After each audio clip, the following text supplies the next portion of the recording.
Hello మిత్రులారా, అందరికీ నమస్కారము. అయితే ఈరోజు మనము గ్రేడ్ 2 ఫార్మసిస్ట్ ఎగ్జామ్స్కు ప్రిపేర్ అయ్యే అభ్యర్థుల గురించి ఒక 30 క్వశ్చన్లను ఈరోజు మనము ప్రీవియస్ పేపర్ నుంచి తీసుకొని డిస్కస్ చేస్తున్నాము. అయితే చూడండి, ఇక్కడ ఫస్ట్ క్వశ్చన్ వచ్చేసి మనకు absorbable suture material among the following is option A nylon, option B silk, option C polypropamide, option D catgut. ఇక్కడ మీరు గమనించవచ్చు, option A nylon, silk, polypropamide ఈ మూడు కూడా వచ్చేసి నాన్ అబ్జార్బబుల్ సూచర్స్ అనమాట. క్యాట్గట్ మాత్రమే ఇక్కడ ఇచ్చిన ఆప్షన్ల లోపల మనకు అబ్జార్బబుల్ సూచరు. ఈ క్యాట్గట్ సూచర్ వచ్చేసి మనకు గ్యాస్ట్రో ఇంటెస్టైనల్ మనకు సర్జరీస్ కానీ, ప్లాస్టిక్ సర్జరీస్లో కానీ, గైనకాలజీ ప్రొసెస్లో కానీ మనకు వీటిని వినియోగిస్తారు. కాబట్టి అబ్జార్బబుల్ సూచర్, క్యాట్గట్ సూచర్. అదేవిధంగా సెకండ్ క్వశ్చన్ వచ్చినట్లయితే మనకు absorption of griseofulvin increases with the dash diet. అంటే మనకి ఇది డ్రగ్ ఫుడ్ ఇంట్రాక్షన్ కిందకి వస్తుంది. మనకు ఏ ఫుడ్తో పాటు గ్రీసియోఫెల్విన్ తీసుకున్నప్పుడు మనకు దాని యొక్క అబ్జార్ప్షన్ ఇంక్రీజ్ అవుతుందని అడుగుతున్నాడు. అయితే ఆప్షన్ ఏ వచ్చేసి vitamins, option B carbohydrates, option C fatty diet, option D protein diet. అయితే ఆన్సర్ వచ్చేసి మనకు ఫ్యాటీ డైట్స్. అయితే మనకు ఫ్యాటీ డైట్తో పాటు గ్రీసియోఫెల్విన్ మన డ్రగ్ని తీసుకున్నట్లయితే వాటి యొక్క అబ్జార్ప్షన్ రేట్ అనేది మనకు ఫ్యాటీ డైట్ అనేది ఇంక్రీజ్ చేస్తుంది అనమాట. అదేవిధంగా ఇంకొకటి మనకి ఇక్కడ ఇచ్చినాడు, మనకు పైపరాక్పిన్ పీక్యూ యాంటీ మలేరియల్ డ్రగ్. ఇది కూడా మనకు ఫ్యాటీ డైట్తో పాటు తీసుకున్నట్లయితే వాటి యొక్క అబ్జార్ప్షన్ అనేది ఇంక్రీజ్ అవుతుంది. ఈ గ్రీసియోఫెల్విన్ అనేది మనకు యాంటీ ఫంగల్ డ్రగ్ అనమాట. అంటే ఫంగల్ ఇన్ఫెక్షన్స్ లోపల మనకు ట్రీట్మెంట్ గురించి వీటిని ఉపయోగిస్తారు.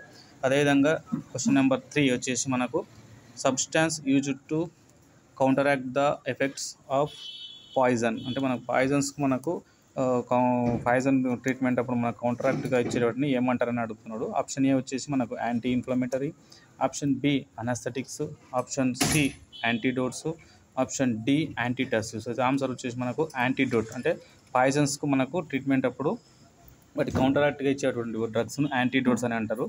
అది ఇక్కడ మనం గమనించవచ్చు. మనకు ఇక్కడ యాంటీ ఇన్ఫ్లమేటరీ అంటే మీనింగ్ డిక్రీజ్ చేస్తా ఇన్ఫ్లమేషన్. అంటే మనకు రెడ్నెస్ కానీ, స్వెల్లింగ్ కానీ, పెయిన్ కానీ వచ్చినప్పుడు ఈ యాంటీ ఇన్ఫ్లమేటరీ అనేది మనకు వాటిని యొక్క తగ్గిస్తుంది అన్నమాట. అదేవిధంగా అనస్థెటిక్స్ అంటే loss of feeling or sensation or awareness. అంటే మనకి ఇది అనస్థీషియా డ్రగ్ అనమాట. అదేవిధంగా యాంటీడోట్ అంటే కౌంటరాక్ట్ ద పాయిజన్. ఎగ్జాంపుల్ వచ్చేసి మనకు atropine in the organophosphorus poison. Organophosphorus poisoning అప్పుడు మనకు అట్రోపిన్ను యాంటీడోట్గా ఉపయోగిస్తారు. అదేవిధంగా యాంటీటసివ్స్ అంటే prevents or relieve a cough. అంటే మనకు దగ్గును తగ్గిస్తుంది అనమాట. ఇది యాంటీటసివ్స్ అంటారు. ఇక్కడ ఇచ్చిన ఆప్షన్ లోపల మనకు ఆన్సర్ వచ్చేసి మనకు substance used to counteract the effect of the poisons or antidotes అనమాట. అదేవిధంగా 4వ క్వశ్చన్ చూసినట్టయితే మనకు when the drug is introduced in the bone marrow this route is called. అయితే మనకు బోన్ మ్యారోకు డైరెక్ట్గా మనకు ఇంజెక్షన్ ఇచ్చే డ్రగ్ ఆ రూట్ను ఏమంటారని అడుగుతున్నాడు. ఆప్షన్ ఏ వచ్చేసి మనకు intra arterial, option B intra medullary, option C intra peritoneal, option D intrathecal. అయితే మనకు when the drug is introduced in the bone marrow this route is called intramedullary route. అంటే bone మ్యారోకి మనకు injection ఇవ్వడాన రూట్ను ఇంట్రామెడులరీ route అంటారు. అదే మిగతా రూట్ల గురించి మనము ఇక్కడ తెలుసుకుందాము. Intra arterial route. Intra arterial route అంటే delivering the drugs directly into the artery. అంటే ఆర్టరీకి మనం డైరెక్ట్గా డ్రగ్ ఇచ్చినట్లయితే అది ఇంట్రా ఆర్టరియల్. ఎగ్జాంపుల్ వచ్చేసి మనకు కీమోథెరపెటిక్ ఏజెంట్స్ అనమాట. Treating the tumours. అంటే మనకు cancer drug, anti cancer drugs జనరల్గా ఈ ఇంట్రా ఆర్టరియల్ రూట్లో ఇస్తారనమాట. అదేవిధంగా ఇంట్రా పెరిటోనియల్ అంటే directly into the peritoneal cavity. అదేవిధంగా మనకు ఇంట్రాథీకల్ అంటే injection into the spinal canal. Example morphine కానీ, బ్యాక్లోఫిన్ కానీ ఇటువంటి డ్రగ్స్ మనకు ఇంట్రాథీకల్ కిందకి ఇస్తుంది. అది ఇక్కడ ఏమన్నాడు, when the drug is introduced into the bone marrow. Bone మ్యారోకు డైరెక్ట్గా ఆ రూట్ను ఏమంటారంటే ఇంట్రా మెడులరీ రూట్ అని అంటారు. అదేవిధంగా మనకు 5th క్వశ్చన్ వచ్చేసి మనకు ACE inhibitors decreases the levels of bradykinin, decreases the glomerular effect, efferent arterial resistance, cause hyperkalemia less often in the patients with diabetes or contraindicated in the patients on the NSAIDs. చూడండి, మనకు option A వచ్చేసి మనకు ACE inhibitors decreases the glomerular efferent arterial resistance. Option D is the right answer అనమాట. అదేవిధంగా ఇక్కడ మనం గమనించవచ్చు, మనకు ఇక్కడ చూడండి ఇకాటి బ్యాంట్ అనేది ఈ డ్రగ్ అనేది మనకు decrease the levels of the bradykinin. అంటే బ్రాడికనిన్ లెవెల్స్ను డిక్రీజ్ చేసేది ఇకాటి బ్యాంట్. అదేవిధంగా ఆప్షన్ బి వచ్చేసి మనకు ఏసీఈ ఇన్హిబిటర్స్ అంటే decrease the glomerular efferent arterial resistance. అదేవిధంగా మనకు option C causes the hyperkalaemia less often in the patients with the diabetes. అంటే మనకు ట్రైమిథోప్రమ్ కానీ పొటాషియం సప్లిమెంట్స్ కానీ డయాబెటిక్ పేషెంట్స్కి ఇచ్చినప్పుడు అది హైపర్ క్యాలమియాకు మనకు దారితీస్తూ ఉంటారు. అదేవిధంగా ఇక్కడ మనకు బ్లడ్ థిన్నర్స్ ఇక్కడ ఏమన్నాడు are contraindicated in the patients on the NSI. అంటే ఎవరైతే non steroidal anti inflammatory drugs వాడతారో వాడుతున్న వాళ్ళకు మనకు బ్లడ్ థిన్నర్స్ అంటే వార్ఫారిన్ ఎగ్జాంపుల్ మనకు వార్ఫారిన్ ఎలాంటివి ఇస్తే అంటే it increases the risk of the bleeding అంటే బ్లీడింగ్ అయ్యే ఛాన్స్ అనేది మనకు ఎక్కువగా ఉంటుంది అనమాట. సో ఇవి వాటి యొక్క ఎఫెక్ట్స్ అనమాట. అదేవిధంగా చూడవచ్చు మనకి ఇక్కడ 6th question example of schedule G drug is. Schedule G drug కింద మనకు ఎగ్జాంపుల్ అనేది ఇచ్చింది. Option A enalapril, option B metformin, option C barbital, option D cefroxin. అయితే ఇక్కడ మనకు ఆన్సర్ వచ్చేసి మెట్ఫార్మిన్ అనమాట. అదే షెడ్యూల్ జీ అంటే ఏంది, మిగతా అన్ని 3 ఆప్షన్లు ఏసిడి అనేది ఏ షెడ్యూల్ కిందకి వస్తుంది మనం ఇక్కడ చూద్దాము. ఇక్కడ చూసి మనం షెడ్యూల్ జీ డ్రగ్ అంటే it prescribes list of drugs. Schedule G it prescribes the list of the drugs which are required to be taken only under the supervision of a registered medical practitioner. అదే మనం ఎప్పుడైతే medical registered RMP అంటే registered medical practitioner యొక్క సూపర్విజన్లో మాత్రమే ఆ డ్రగ్స్ను మనం తీసుకున్నట్లయితే అటువంటి డ్రగ్స్ను షెడ్యూల్ జీ కింద వస్తుంది. ఎగ్జాంపుల్ వచ్చేసి హైపోగ్లైసెమిక్ డ్రగ్స్ మనకి ఇచ్చిన కదా మెట్ఫార్మిన్ అనేది మనకు హైపోగ్లైసెమిక్ డ్రగ్ అనమాట. అదేవిధంగా యాంటీ హిస్టమైన్స్ కానీ యాంటీ నియోప్లాస్టిక్ డ్రగ్స్ కానీ లేకుంటే యాంటీ కన్వల్జెన్స్ కానీ ఇవన్నీ కూడా మనకు షెడ్యూల్ జీ డ్రగ్ కిందకి వస్తాయి అనమాట. అదేవిధంగా ఇక్కడ రిమైనింగ్ ఇచ్చింది కదా ఇక్కడ ఎన్లాప్రిలు, బార్బిటాలు, సెఫ్రాక్సిన్ ఇవన్నీ కూడా మనకి దేని కిందకి వస్తాయి షెడ్యూల్ హెచ్ డ్రగ్ కిందకి వస్తాయి. షెడ్యూల్ హెచ్ డ్రగ్ అంటే not to be sold by the retail without prescription of the registered medical practitioner. ఇవన్నీ ఏంటంటే షెడ్యూల్ హెచ్ డ్రగ్ అంటే ఏంటంటే not to sold as a retail without prescription of the registered medical practitioner. ఇది schedule H drug. అయితే ఇక్కడ ఇచ్చిన option లోపల ACD ఎనలాప్రిల్, బార్బిటాల్, సెఫ్రాక్సిన్ ఇవన్నీ కూడా షెడ్యూల్ హెచ్ డ్రగ్ కిందకి వస్తాయి. అదేవిధంగా మెట్ఫార్మిన్ వచ్చేసి మనకు example for the schedule G drug అనమాట. అదేవిధంగా 7th క్వశ్చన్ చూసినట్లయితే the pharmacy act was passed on option A 1951, option B 1948, option C 1945, option D 1947. అయితే pharmacy act was passed on the 1948. Option B is the right answer. అదేవిధంగా 8th question చూసినట్లయితే and original licence to sell drugs unless sooner the suspended or cancelled shall be valid for. అంటే మనకు ఒకసారి drug licence ఇచ్చినప్పుడు retail licence కానీ wholesale కానీ ఎన్ని years validity ఉంటుందని అడుగుతున్నాడు. అయితే option A 5 years, option B 2 years, option C 3 years, option D 4 years. అయితే మనకు 5 years అనేది జనరల్గా 5 years అనేది వ్యాలిడిటీ ఉంటుంది మనకు డ్రగ్ లైసెన్స్ అనేది. అదేవిధంగా మనకు క్వశ్చన్ నెంబర్ 9 చూసినట్లయితే ఇక్కడ చూడండి మనకు the drug enquiry committee was established under the chairmanship of. అయితే మనకు ఈ డిఈసి డ్రగ్ ఎంక్వైరీ కమిటీని మనకు చోప్రా కమిటీ అని కూడా అంటారు. అయితే ఇక్కడ ఆర్ఎన్ చోప్రా చైర్మన్షిప్ లోపల ఈ డిఈసి డ్రగ్ ఎంక్వైరీ కమిటీ అనేది మనకు ఎస్టాబ్లిష్ అయ్యింది. అయితే అది ఎప్పుడు ఎస్టాబ్లిష్ అయింది అంటున్నాడు అంటే in 1931. The right answer option A వచ్చేసి మనకు RN Chopra in the 1911, RN Chopra in 1921, RN Chopra in 1940, RN Chopra in 1931. అయితే 1931లో డ్రగ్ ఎంక్వైరీ కమిటీ అనేది ఎస్టాబ్లిష్మెంట్ అయింది. అయితే ఈ డ్రగ్ ఎంక్వైరీ కమిటీని చోప్రా కమిటీ అని కూడా మనం పిలవచ్చు అనమాట. అదేవిధంగా మనకు వచ్చేసి ఇక్కడ 10th క్వశ్చన్ చూడవచ్చు. The central drug laboratory is established at. ఇక్కడ option A Mumbai, option B Lucknow, option C Kolkata, option D Kasauli. అయితే CDL central drug laboratory established at the Calcutta అనమాట. అయితే రిమైనింగ్ ద ప్లేసెస్ ముంబైలో, లక్నోలో, తర్వాత ఇక్కడ కాసోల్లో ఏమేమి ఉన్నాయో ఇక్కడ చూద్దాం ఒకసారి. కాసోల్లో వచ్చేసి మనకు సిఆర్ఐ అంటే సెంట్రల్ రీసెర్చ్ ఇన్స్టిట్యూట్ అనమాట. సెంట్రల్ రీసెర్చ్ ఇన్స్టిట్యూట్ కాసోల్లో ఉన్నది మనకు. అదేవిధంగా సిడిఆర్ఐ అంటే central drug research institute CDRI ఇది లక్నోలో ఉన్నది. అదేవిధంగా మనకు ముంబైలో వచ్చేసి మనకు ఐడిఎంఏ అంటే ఇండియన్ డ్రగ్ మ్యానుఫ్యాక్చరర్స్ అసోసియేషన్ ఇది మనకు ముంబైలో ఎస్టాబ్లిష్మెంట్ ఉంది. అదేవిధంగా ఇండియన్ ప్లాస్మా ఫ్రాక్షనేషన్ సెంటర్ ఇది కూడా మనకు ముంబైలో ఉన్నదన్నమాట. అంటే ఇక్కడ కూడా మనకు ఈ సెంటర్స్ ఎస్టాబ్లిష్మెంట్ చేయడం జరిగింది. అదేవిధంగా మనకు క్వశ్చన్ నెంబర్ 11 చూసినట్లయితే the first edition of Indian pharmacopoeia was out in. అయితే ఫస్ట్ ఇండియన్ ఫార్మకోపియా ఎప్పుడు ఇచ్చారు అంటే option A 1950, option B 1945, option C 1960, option D 1955. అదే మనకు first Indian pharmacopoeia outed in the 1955 ఇది ద రైట్ ఆన్సర్. అదేవిధంగా remaining editions next second edition, third edition అట్లా అన్ని ఎడిషన్స్ ఏ సంవత్సరంలో వచ్చిందో మనం ఇప్పుడు చూద్దాం. ఇప్పుడు చూడవచ్చు మనకు ఇండియన్ ఫార్మోకోపియా ఎడిషన్స్ లిస్ట్ అనమాట. ఫస్ట్ వచ్చేసి మనకు 1955లో ఫస్ట్ ఎడిషన్ వచ్చింది, 1966లో సెకండ్ ఎడిషన్, 1985లో థర్డ్ ఎడిషన్, 1996లో ఫోర్త్ ఎడిషన్, 2007లో fifth edition, 2010 sixth edition, 2014 seventh edition, 2018 eighth edition, 2022 ninth edition. ఇది లేటెస్ట్ ఎడిషన్ అనమాట. అంటే 2022 లాస్ట్ ఎడిషన్, లాస్ట్ ఫార్మోకోపియా. ఒక్కొక్కసారి మనకు ఇక్కడ లేటెస్ట్ ఎడిషన్ ఫార్మోకోపియా ఎప్పుడు వచ్చిందని కూడా అడగొచ్చు మనకు. కాబట్టి అది 2022లో ninth edition is the latest edition of Indian pharmacopoeia. ఇది ఒకటి గుర్తుపెట్టుకోవచ్చు మనం.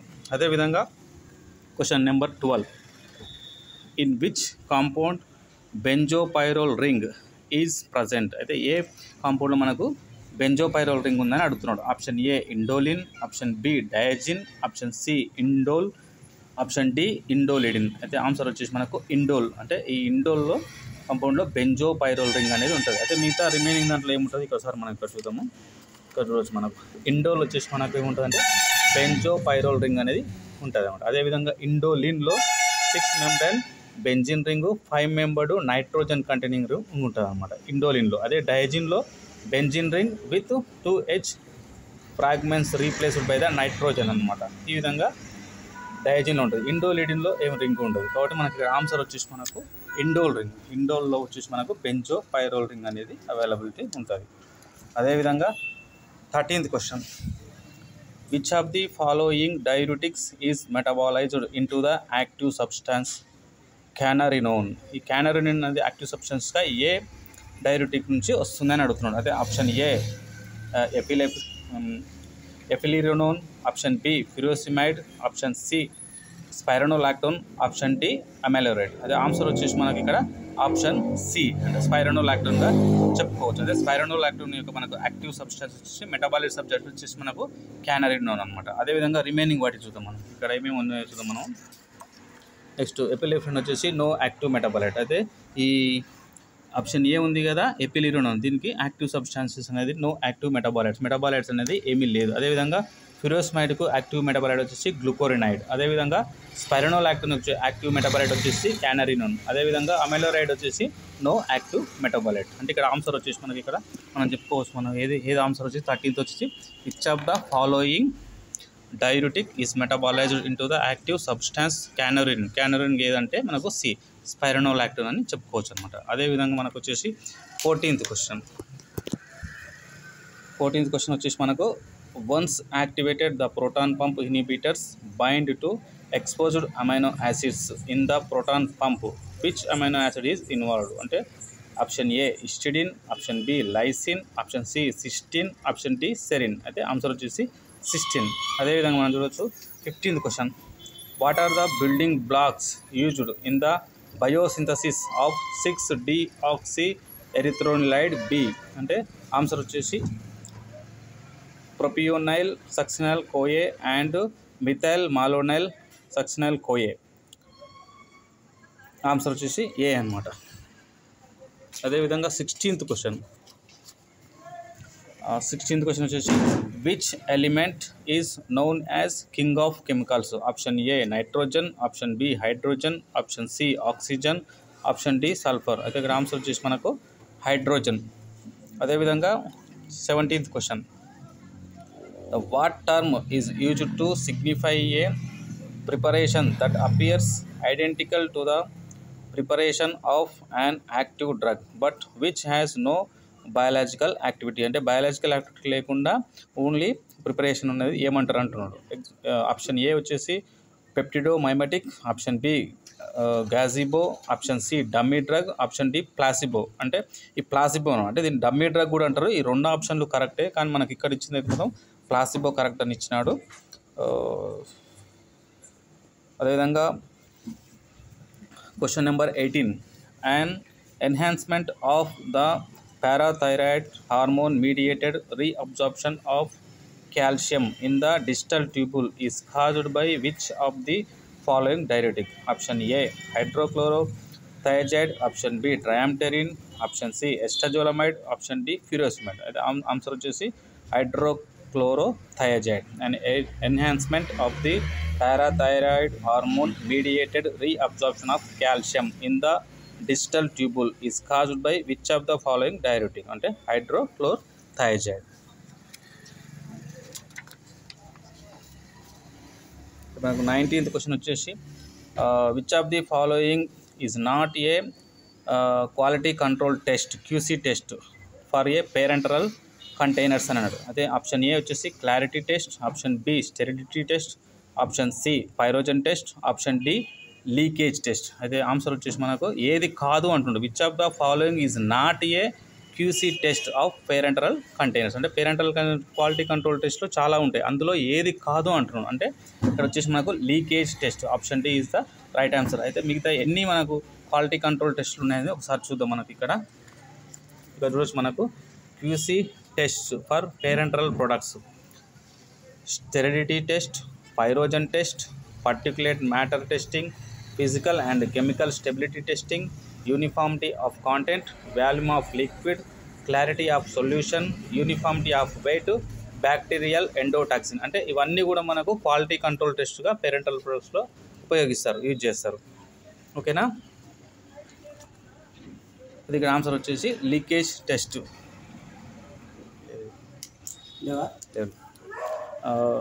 Question number 20, which drug is used for the detection of boric acid? Option A turmeric, option B tolu balsam, option C benzoin, option D myrrh. అంటే correct answer is the turmeric. Which drug is used for the detection of boric acid? Turmeric. Next 21, question number 21, N-acetyl benzoquinoamine is the hepatotoxic metabolite of which drug? Option A isoniazid, option B sulindac, option C acetaminophen, option D procainamide. Answer వచ్చేసి acetaminophen, hepatotoxic metabolite. అయితే question number 22, which of the following has a high extraction ratio? Option A metronidazole, option B lignocaine, option C valproic acid, option D trimethoprim. Answer వచ్చేసి lignocaine. Which of the following has a high extraction ratio? Answer is lignocaine. Next question వచ్చేసి మనకు 23rd, which organ contains thousands of oocytes? Option A vagina, option B uterus, option C ovaries, option D cervix. అయితే answer is ovaries. అయితే ovaries organ contains thousands of oocytes. Next question number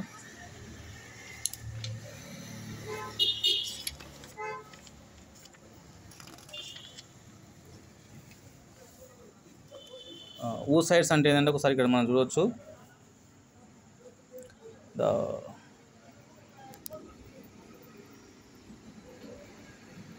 oocytes are female gametocytes involved in the reproduction. Okay, అదేవిధంగా మనకు question number 24, specific gravity of dispensing alcohol is? Option A 0.8294, option B 0.792, option C 0.816, option D 0.840. The answer is 0.816, the specific gravity of dispensing alcohol. Okay, next question number 25, which of the following joints is immovable? Option A fibrous joint, option B cartilaginous joints, option C synovial joint, option D ball and socket joints. అయితే answer వచ్చేసి fibrous joint. దీన్నే మనము fixed joint అని కూడా వచ్చింది. అంటే ఇక్కడ only ఏమన్నా అంటే ఇమ్మూవబుల్ అంటే మన కదలని జాయింట్ అన్నమాట. ఇమ్మూవబుల్ జాయింట్ వచ్చేసి ఒకటే ఫైబ్రస్ జాయింట్, ఇదే ఫిక్స్డ్ జాయింట్ అనమాట. మిగతా అన్నీ కూడా మనకు కార్టిలేజినియస్ కావచ్చు, సైనోవియల్ కావచ్చు, బాల్ అండ్ సాకెట్, ఇవన్నీ కూడా మూవబుల్ జాయింట్స్ అనమాట. ఓకేనా, అయితే ఫైబ్రస్ జాయింట్స్కి మనకు ఎగ్జాంపుల్ చెప్పుకోవచ్చు స్కల్ జాయింట్స్. మన స్కల్ లోపల ఉండేటువంటి మనకు జాయింట్స్ కదలవు అనమాట. అవి ఫైబ్రస్ జాయింట్స్కు ఫిక్స్డ్ జాయింట్స్ మనకు ఎగ్జాంపుల్గా చెప్పుకోవచ్చు అనమాట. Question number 26,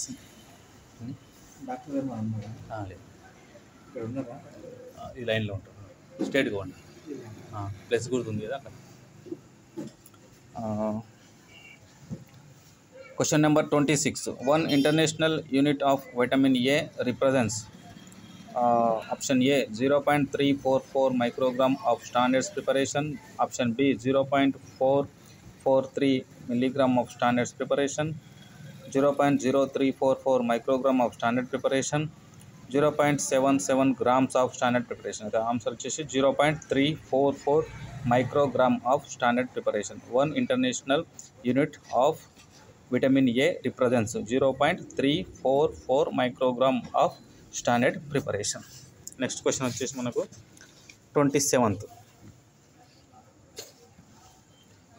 which is the largest bone in our body, అంటే మన బాడీ లోపల అతిపెద్ద బోన్ ఏదైనా అంటున్నాడు. Option A femur, option B tibia, option C humerus, option D fibula.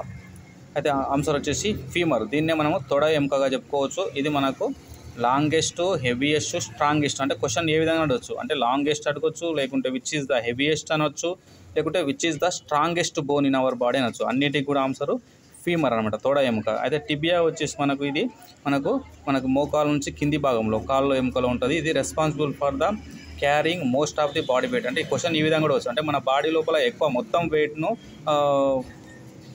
Carrying చేసే ఎముక ఏదైనా అనొచ్చు. అంటే అది బోన్ వచ్చేసి మనకు టిబియా బోన్ అనమాట. Tibia bone is the responsible for the carrying most of the body weight అనమాట. అదేవిధంగా హ్యూమరస్ అనేది మనకు భుజం నుంచి మనకు ఈ మోచేతి వరకు ఉన్న ఎముకను హ్యూమరస్ అంటారు అనమాట. ఓకేనా. ఇది longest bone in the upper arm. అంటే మనకు ఒక్కోసారి క్వశ్చన్ అప్పర్ ఆర్మ్లో లాంగెస్ట్ ఏదైనా అడగచ్చు. అంటే అప్పర్ ఆర్మ్లో వచ్చేసి లాంగెస్ట్ మనకు హ్యూమరస్ కింద చెప్పొచ్చు. అదేవిధంగా ఫిబులా అనేది మనకు టిబియాకు సైమల్టేనియస్గా ఉంటుంది అనమాట. అదే కాలి ఎముక అనమాట. ఓకేనా. ఇది ఈ విధంగా 27th క్వశ్చన్. మళ్ళీ ఒకసారి రిపీట్ చేస్తున్నా. 27th question, which is the longest bone in our body. Longest అన్నా, హెవీయెస్ట్ అన్నా, స్ట్రాంగెస్ట్ అన్నా కూడా మనకు తొడ ఎముక ఫీమర్ అని చెప్పొచ్చు. అదేవిధంగా ఇది ఇంకొకసారి which is the smallest bone in our body అని. స్మాలెస్ట్ అని మనకు చెప్తే స్టేపస్ అనమాట. స్టేపస్ వచ్చేసి మనకి ఎక్కడ ఉంటుంది అంటే located in the middle ear. మనకు మిడిల్ ఇయర్ లోపల చెవి ఎముక అనమాట, చెవి లోపల ఉంటుంది. అది స్టేపస్ అనమాట. అది స్మాలెస్ట్ బోన్ అనమాట. ఓకేనా. స్మాలెస్ట్. నెక్స్ట్ క్వశ్చన్ నెంబర్ వచ్చేసి 28. What process reduces the proportion of active drug available in the circulation. మనకైతే option A first pass metabolism, option B lock and key mechanism, option C bioavailability, option D churning. అయితే answer వచ్చేసి first pass metabolism. Next వచ్చేసి మనకు 29th. Glomerular filtration of a drug is affected by its dash. Option A plasma protein binding, option B rate of tubular secretion, option C degree of ionization, option D lipid solubility. అయితే answer వచ్చేసి మనకు plasma protein binding. అయితే ఇది plasma protein బైండింగ్కు glomerular ఫిల్టరేషన్కు indirectly proportional. అంటే plasma protein binding అనేది ఎక్కువ ఉందంటే గ్లోమరులర్ ఫిల్టరేషన్ రేట్ అనేది మనకు తగ్గుతుంది అనమాట. ఆ విధంగా ఎఫెక్ట్ చేస్తుంది అనమాట. అదేవిధంగా next question number 30.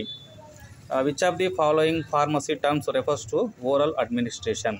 Option A OU, option B PO, option C OR, option D UD. అయితే ఆన్సర్ వచ్చేసి బి పిఓ అనమాట, పర్ ఓరల్. ఓకేనా. పిఓ అది ఓరల్ అడ్మినిస్ట్రేషన్. అదేవిధంగా కొన్ని చూద్దాం మనం ఇక్కడ ఏమేమి ఉన్నాయన్నమాట. మనకు ఓరల్ అడ్మినిస్ట్రేషన్కు ఇక్కడ చూసి మనకు 30 క్వశ్చన్స్కు ఓయూ అంటే ఆకులస్ ఇటర్క్యూ అంటే బోత్ ఐస్ అనమాట. ఓయూ అంటే రెండు ఐస్, బోత్ ఐస్ అనమాట. పిఓ అంటే per OS or per oral, the oral administration. The OR అనేది లేదు, ఇది అబ్రివేషను. యూడి అంటే యూజ్ యాజ్ డైరెక్టెడ్.